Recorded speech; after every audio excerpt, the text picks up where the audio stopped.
किस्मत और मेहनत दोनों जब साथ ना दें तो क्या करना चाहिए?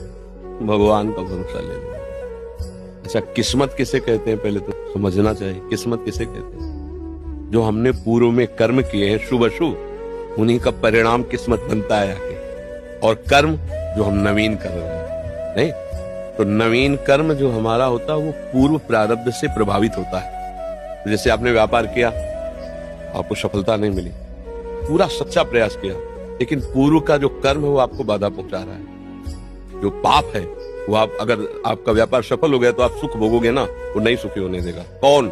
आपका कर्म। ये नवीन कर्म है, पर पूर्व का आपका प्रबल प्रारब्ध बुरा वो चढ़ा बैठा हुआ है।